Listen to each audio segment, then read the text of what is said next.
Oh, what's up guys, Kudou-kun here.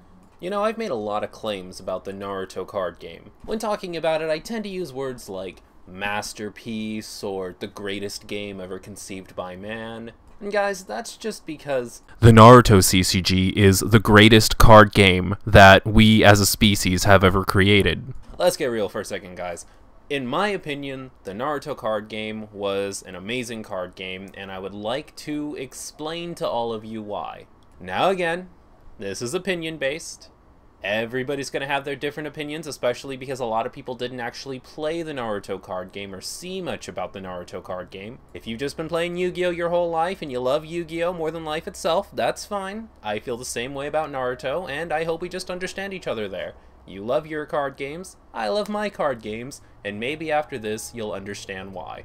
Before that though, I'm going to teach you all how to play the Naruto card game, so strap in. Now before we move on to what the cards themselves actually do, we have to understand what the field looks like. It's actually really important. This is a fan-made playmat, by the way. I couldn't find an official one because the game's been gone for so long, so you'll just have to bear with me. Deck and discard pile are pretty self-explanatory. The chakra area is where you collect cards to play a specific type of card later in the game, known as Jutsu. The village is where you'll keep all of your in-play cards. This can include ninjas, clients, and also missions. Finally, we have the battle reward area, which is almost exactly like damage from Vanguard. The top cards of our decks will be going to the battle reward area. The difference here is we never get to see what cards are going into the damage area. They're placed face down, and we just have to hope and pray they weren't something that we needed. Now on top of this, you'll also have to keep track of how many turns you've taken to the side. Most of the official playmats actually have a turn counter on them, but most people just use dice or just remember in their head. So the main type of card you'll be playing with are ninja cards. So the first thing you should probably look at is this little shuriken icon here that has a 0 in it. This indicates what turn you're allowed to play this ninja on. Since everyone's turn marker starts at 0, you can actually play Naruto the first turn of the game. At the end of your turn marker will move up by 1, so next turn you'll be able to play a ninja with a 1 in this shuriken area. Next to the shuriken, you'll notice what looks like a hand of red playing cards. This is a ninja's entrance cost. In order to play this ninja from your hand, you have to send this many cards from your hand to the chakra area. Cards you send to the chakra area have to be the same element as the card you're trying to play.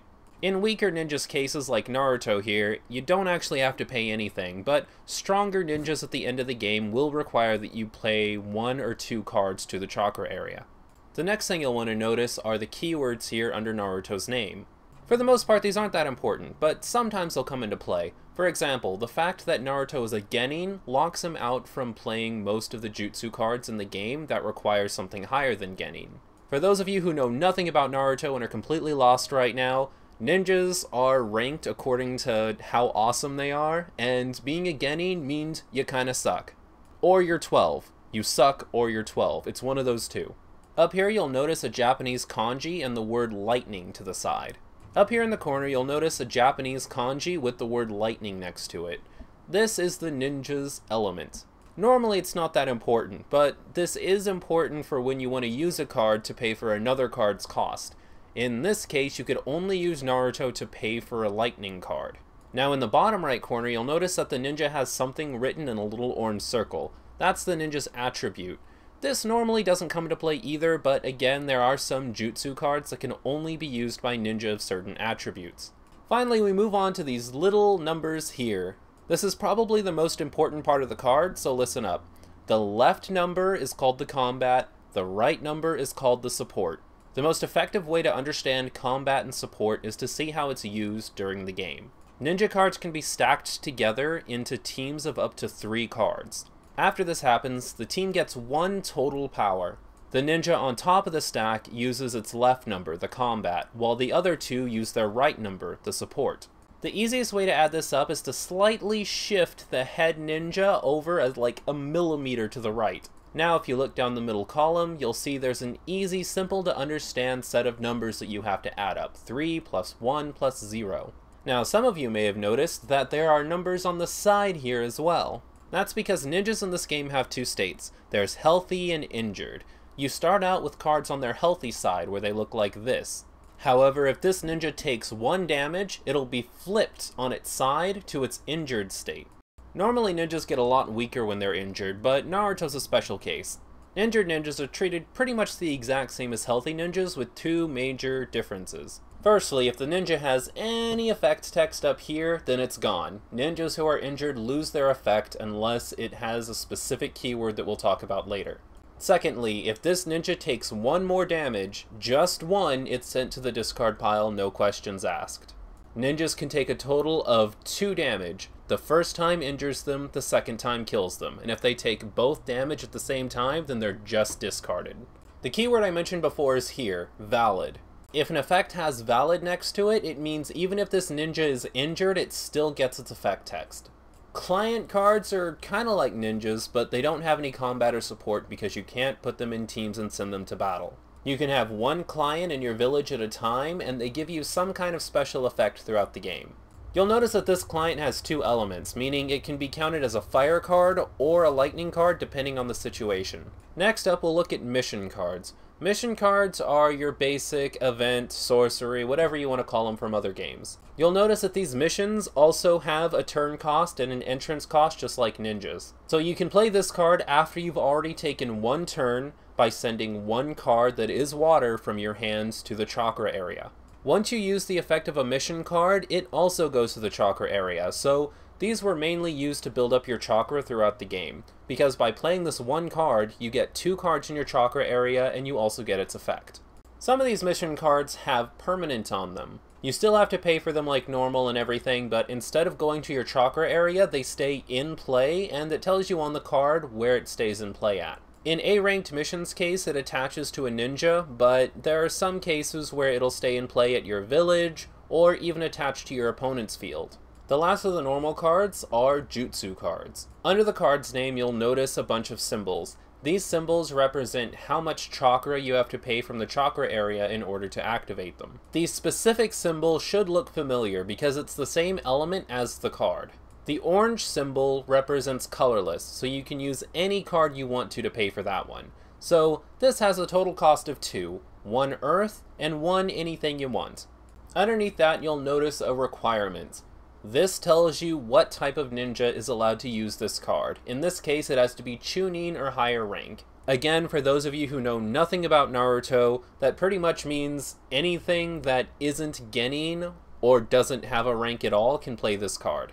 Underneath that is the target of the jutsu. You have to have an applicable target when you declare that you're using this card. In this case, it's just the back ninja of the team that you're facing, so it should be pretty simple. And finally, underneath that is what the card actually does. Finally, we're going to look at 2 special types of ninja cards. The first is the Platoon. In order to play a card like this, you have to have one of the named ninjas in play, but not the other one. So if I had this Kurenai in play, but I didn't have an Asuma in play, then you can move your Kurenai into the chakra area and put Asuma and Kurenai in play in its place. This in-play card now counts as being both Asuma and Kurenai at the same time. But what happens if we have both Kurenai and Asuma in play at the same time? Well, there is a way to combine them, but it's not platooning.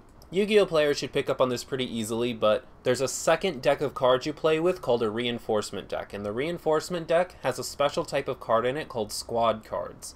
In order to play a squad card, you have to first fulfill its requirements. In this case, it's just turn 5, pay 1 from the hand to the chakra area. Now, instead of moving Kurenai and Asuma to the chakra, because squads are a lot stronger than platoons, you remove them both from the game and then put this in play in their place. These are nice because you don't have to draw into them since they're in a separate deck by themselves, and they're normally a lot more powerful than the platoons.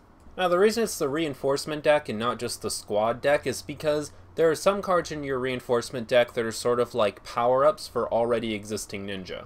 So for example, you can have Naruto's Sage Mode in your reinforcement deck, and then when it's time for him to come out, you sacrifice a Naruto and he goes into Sage Mode pretty much. Whew, I know that was a lot to cover, but you guys are doing great so far. So let's get a bit more into how to actually play the game. Shuffle your deck and put it in the deck area, and then draw 6 cards. There are no official mulligan rules in Naruto, but you and your opponent can decide mulligan rules before the game begins. Your turn counter will be at 0 right now because you and your opponent have taken no turns. If you're the first player, you can't draw a card, but you will be 1 turn ahead of your opponent. What you really want to see in your opening hand is something like this. It's turn 0 so you can play it immediately. After you draw a card, you'll begin the mission phase. In the mission phase, you can actually play cards from your hand and activate effects. You can play a ninja to your village, a client to your village, and activate a mission card. Each of these 3 things can only be done once per turn, but you can choose to do all 3. If you already have a ninja in play, you can choose to platoon it or squad it now. You can also just choose to move cards from your hand to the chakra area. You would mainly do this if you had a jutsu in your hand you were planning to play but didn't have enough chakra for it. Once you're done playing your cards, we move on to a phase called the organization phase. This is where you can actually take the characters you have in play and organize them into teams. A ninja that's by itself is still in a team, it's just a team of 1 ninja. This is where a lot of the depth in Naruto comes in. Now let's say this is your opponent's only in-play ninja. Gaara's team power is a team power of 5 because he is the top of the stack and he uses his left number. Well, both of your dudes have a combat of 6, so why would you put them in a team? You can keep them separate and attack with 2 teams of 6 during the attack phase. Now let's say your opponent does have a ninja in the back. Gaara's team power is 8 because he has 5 and he's being supported by 3. Well, this changes everything. We can organize Itachi and the 3rd Hokage into 1 team. Now we have a team power of 10 and it's still safe to attack. Once you've selected your teams, you can select whether or not you'd like to initiate a battle phase. If you don't feel confident enough to attack, then this is where you would end your turn, but because we do feel pretty confident, we're going to go ahead and attack this turn. Select up to 3 teams of ninjas and move them to the battlefield. Now from your opponent's view, your opponent can choose how they want to deal with this attack. For each team you send out to battle, your opponent can send 1 team out to block 1 other team. So Gaara can choose to move to one of these 2 teams to block it, or he can choose to stay where he is and the player can just take the damage. Let's say in this example that Gaara chooses to block the 3rd Hokage. So back to our view, this is what the field looks like. Now as the attacker, we can choose to have one of our ninjas activate a jutsu or activate some sort of effect. Once we choose whether or not to do this and then pass on to our opponent can choose to do the same thing. We go back and forth until both players pass. In most cases, if you're losing, you'll be activating a jutsu, and if you're winning, you'll be passing. In our case, because we're stronger than Gaara, we're most likely going to pass. Now let's say in this example, Gaara chooses to pass too. Now that both players have passed, we move on to the resolution. As the attacker, I can choose what order to have each of the battles resolve. Since Itachi wasn't blocked at all, let's have his resolve first. Since my ninja wasn't blocked at all, my opponent would take 1 card from the top of their deck and put it in their battle reward area. The goal of the game is to have your opponent put 10 cards in the battle reward area and then finish the turn. There is a magic number in Naruto though, and the magic number is 5. If you have 5 or more power, it turns into an outstanding battle reward, and your opponent takes 2 cards from the top of their deck and puts it down instead. It doesn't matter past the number 5. I could have 20 power and it would still just be 2 battle rewards. Ninjas with 0 power can still take 1 battle reward if they're not blocked. Now in the case of the 3rd Hokage versus Gaara of the Desert, Gaara is losing by 1 power. Gaara receives 1 damage and is now injured. Hypothetically, if Gaara were sent out to block while he was injured like this, the 1 damage would kill him instead. Let's move it back though. What if our opponent didn't pass? What if our opponent was feeling super sneaky and played a jutsu? Let's say our opponent drops a water prison jutsu.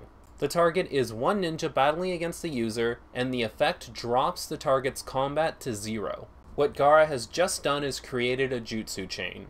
Now that our opponent's made some kind of move, it comes back to us. Do we want to react to this? There are jutsu in the game that get rid of other jutsu, and there are other jutsu we could play, but for this example, let's say we don't respond. Water Prison Jutsu resolves, and our combat goes to 0. Our 3rd Hokage team now has 0 power against 5.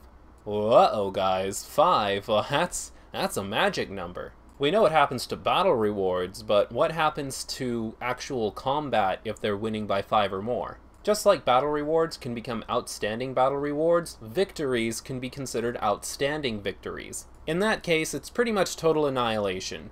The head ninja of the team takes 2 damage, and each back ninja receives 1 damage. In this case, because the 3rd Hokage is alone, he would be sent straight to the discard pile. Once everything resolves, you end your turn.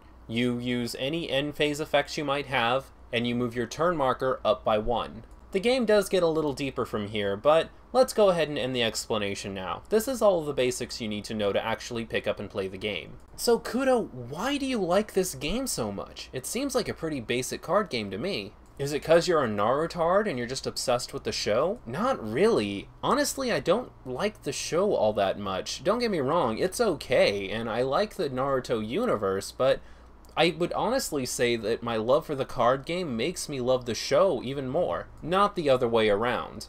On a deeper level, Naruto is a very complex card game, even though it's easy for anybody to pick it up and play because it's just a numbers game. Let's say you've got this team of 9 here and your opponent is swinging with a 10 power team. You could go out, block, take the damage, or you could let the team go through, just take the 2 battle rewards, or you could move Kurenai to being the head ninja. Now it's 10 versus 6 instead of 10 versus 9. Why would I choose to do this? Well, if your opponent's team is 10 and you have 6 and you're only losing by 4, your head ninja's going to take 1 damage either way, so it doesn't matter. You let Kurenai take the 1 damage, and now check it out. Kurenai's support is 3 whether she's healthy or injured, so it's fine if she's injured. Kakashi, on the other hand, would have been quite hindered because he loses both some combat and some support. Let's say you've got this Naruto in play. If his team is defeated, completely defeated, or ties, then the head ninja of the opposing team takes 1 damage, so he's pretty good on his own. Now let's take that same concept and move him behind another ninja. Your opponent attacks with a team of 5 or less, and your Sakura is injured, but so is their head ninja. Now next turn, let's move them to 2 separate teams. Naruto's still okay. You've got 1 damage on your opponent's head ninja, which was probably a pretty good ninja if it was a head. And Sakura is a free blocker that you can throw out in front of any attack to stop your opponent from getting battle rewards, because we're not going to use her now anyway. In fact, let's take it a step further. Your opponent attacks with a huge beefy team of like 11. Your head ninja takes 2 damage and is discarded, but your back ninja takes 1 damage. Now not only is their ninja injured, and you've lost a ninja that you really couldn't care less about, but you're at 3 now instead of 0, so you've actually powered up your Naruto by using this strategy. Let's say you attack with this 1 lone second Hokage, and you've got 3 water chakra, but this ninja's alone, and your opponent has a team of, let's say, 12, which is a lot stronger than you. 3 chakra is suspiciously enough for a water-style giant vortex jutsu, which would return one of their teams to the owner's hand if they tried to block. Your opponent gets a little paranoid and decides not to block and to just give you the 2 battle rewards. What you actually had in your hand was a shared instinct assassination. This returns one of your opponent's standby ninjas, which is a ninja that decided not to go out and attack or block, and it puts it back in their hands. So by not blocking, you've put one of their cards back into their hand, so they have to waste one of their turns dropping it again and repaying its entrance cost. Let's take it a step further. Let's say we don't have a single jutsu card in our hand. We just decided to attack with the second Hokage. Our opponent doesn't block because they're paranoid. And thank you, that's 2 free battle rewards we got just for playing mind games with our opponent. You're in a make it or break it battle and your opponent drops Earth-style Headhunter Jutsu. You don't have anything in your hand that can negate a jutsu. What you do have though is 8 trigram Divination Seal spell formula. It targets 1 ninja and moves it to the top of the owner's deck. So you think to yourself, wait a minute, and you use it on the person using Headhunter Jutsu to put them back to the top of the deck. Now that the ninja isn't there anymore, it can't conduct the jutsu. Oh god, I'm sorry, I'm geeking so hard on this, but this is only the tip of the iceberg. The game is so complex that I could go on for ages. If this game were still around, I would make videos every single day on different strategies you could use for this game. And I would never, ever, ever, ever run out of content. But you know what? It's not just about the strategy or how deep and complex the game is. It's moments. It's that feeling of being held down and kicked all game, and you only have 2 injured ninjas in play that can't help you at all. And then you finally hit turn 6, and you drop that 4th Hokage. He rallies your injured and weak ninjas together and gives you the chance you need to come back and win this game. It's your opponent having this giant team that you know you can't deal with, sending out your injured Kakashi to block the team, and using Twin Snake Sacrifice to kill Kakashi and also your opponent's Itachi. Your opponent doesn't get the battle rewards because their team was blocked, and also Kakashi sacrifices himself to take care of the ninja that you couldn't deal with, and now you have a chance to come back. It's swinging with a team of 13, so your opponent has to combine all their ninjas into one team, and then splitting them off into 3 separate teams on your next turn, so you can swing with 3 different teams, all at least 5 power, getting 4 battle rewards and winning you the game. It's being at 7 battle rewards, having the 9-tailed fox spirit in your hands, and seriously contemplating whether or not you should risk playing him. You could play him, go up to 9 battle rewards, and then if your opponent gets a single attack through, you lose the game. But that 9/9 power might just be what you need to get your winning advantage, and you know it'd be difficult for your opponent to deal with it. They'd probably have to waste some jutsu, but how much chakra do they have? What cards could their deck produce to get rid of the 9-tailed fox to make it not worth it for me? And then if I pump all this into him, and then I lose him, then I'm just going to be sitting at 9 battle rewards and my opponent can win very easily. In that case, I'll probably have to separate my ninjas, make sure I always have 2 chump blockers and then 1 regular team. To get into kind of a personal story, there was a time where we used to play the Naruto card game all the time when I was growing up. And one night we decided to get together and have a sort of free-for-all with 5 of us. Now the card game didn't really have rules for 5-way free-for-alls, but we decided to make up our own and we played. 4 of us were doing really well, but 1 player was really struggling. One of us other players was actually doing really well for ourselves, had 3 huge, beefy teams, and decided, you know what, I don't really want this weaker player in the game anymore, I'm gonna go ahead and kill them off now. Decided to swing with 3 teams, which definitely would have taken this player out. Now the 3 players caught in the middle of this, we each had a pretty good team, something decent, definitely not as strong as this player that was attacking had. I knew I couldn't do much, but I decided to stick my neck out for this weaker player. I moved one of my teams out to block one of his teams. And then this weaker player and we negotiated with the other 2 players, and we eventually convinced both of them to stand up and help take out this stronger player. 3 villages, me and these 2 other villages, stood together to protect this weaker player and take out this stronger guy. It seriously was like a moment out of the show or something. But it was just such a cool moment. One thing that I think the Naruto card game does really well, and probably what puts it on such a high pedestal for me, is player feedback. There are very few situations in the game where you don't have some kind of option. If your opponent attacks you, you can choose to block it or you can choose not to block it and take the damage. During your organization phase, you can choose to organize your cards into teams, or you can keep them separate, or keep some separate, organize some into teams, and then you can choose whether or not those teams go out to battle. In games like Yu-Gi-Oh! Or Pokemon, if your opponent declares an attack, it's pretty much them declaring that you have to do something. If they attack one of your Pokemon, then you have to put that many damage counters on that Pokemon and it could possibly die. Same with Yu-Gi-Oh! If they attack with a higher monster than yours, then your monster's destroyed. Characters also just feel more relevant in Naruto than they do in other card games. I'd say it's roughly the same connection with, like, Pokemon, where you're kind of expecting them to stay around and do something for at least a few turns. Now, it's not all rainbow and roses. The card game did have a few problems. The first huge problem the game had were staples. Now, staples are a problem in most games, and some people would say that they're not even that big of a problem, but in my personal opinion, I can do without a lot of them. The staples in Naruto were hardcore. Like, you literally had to run these staples in order to be a competitive player.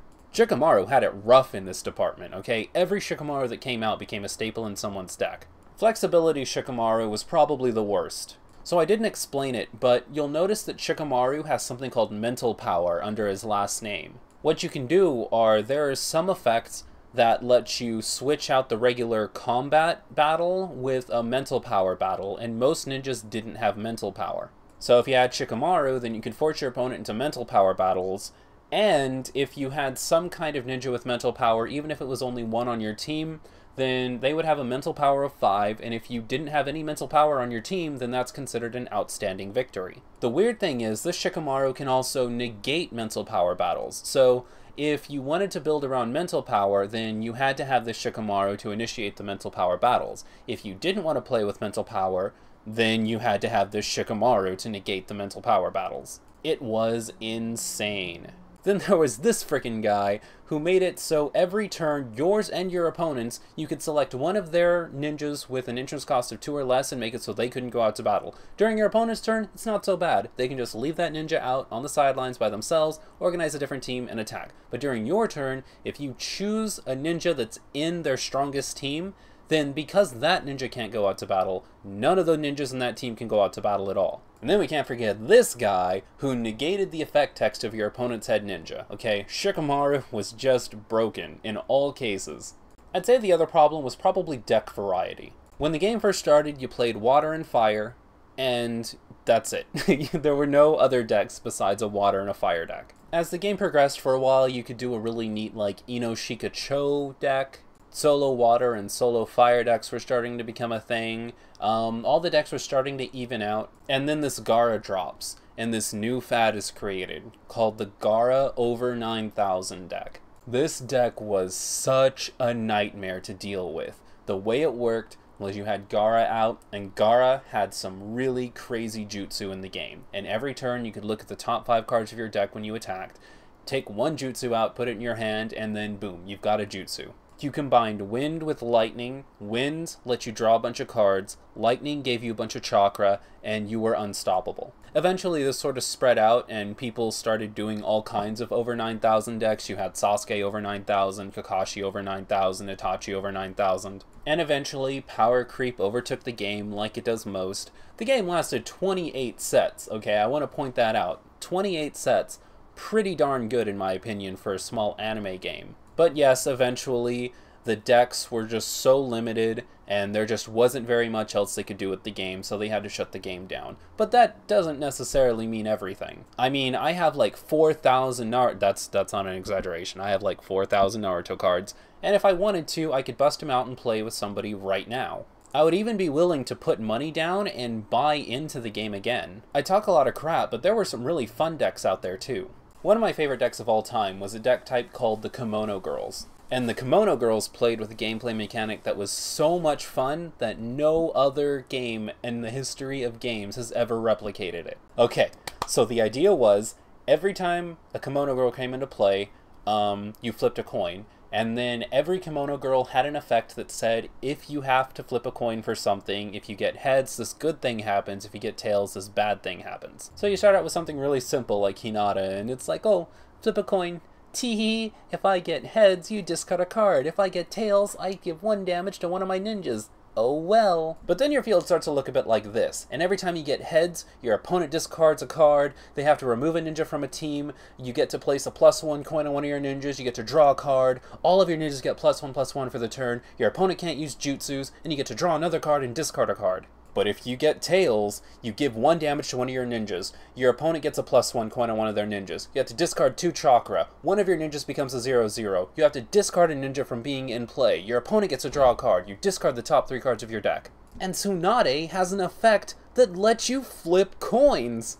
It's some of the most adrenaline-pumping fun in a card game ever. So this video's been going on for about half an hour. I've actually been talking for hours, but I've edited a lot of it out. I realized that if I were just to go into absolutely everything that I love about this game, then this video could easily be 2 or 3 hours long, and that's not hyperbole. I know this video's been a long time in the making though, and I really wanted to convey like everything about this card game that I loved, and I really hope I've done that. If you've enjoyed this video, then please leave it a like. Those things really do help us out. I know some of you are itching to tell me about how your card game is actually the best card game, about how Naruto sucks as a card game, and how all the stuff I've mentioned is in other card games. I'm just gonna let you guys know, I've played Magic, I've played Yu-Gi-Oh!, I've played Pokemon, I've played Card Fight, I've played Chaotic, I've played Hearthstone, I've played every card game that's popular that you can imagine, and all I can say is it's just not the same. But regardless, if you love a card game as much as I love Naruto, please leave it in the comments section below. I'm excited to read some of your guys' stories with card games. Don't forget to also leave some suggestions on what I should cover next. Just to test and see how many people actually made it to the end of the video, I'm actually thinking of covering one of 3 card games next, either Yokai Watch, Fire Emblem, or Final Fantasy. If you're a die-hard Kudou-kun fan and you've made it this far into the video, then I also want you to put in your comment which of those 3 you'd like to see me cover next. And finally, if you found this video by accident, then don't forget to subscribe to stay up to date on the latest Kudou-kun news. I'm gonna go enjoy a glass of water. In the meantime, you guys enjoy your day.